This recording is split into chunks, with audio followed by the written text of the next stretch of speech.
Hi guys, good evening.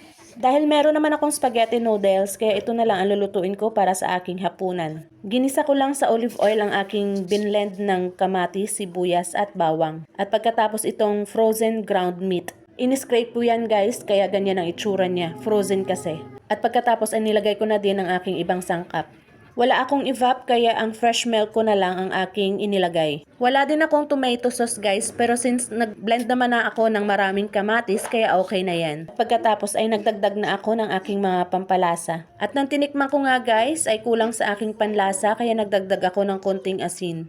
At pagkatapos nga ay nilunod ko na itong naluto ko ng spaghetti noodles. At ganyan nga lang talaga guys, kasimple ang aking pasta.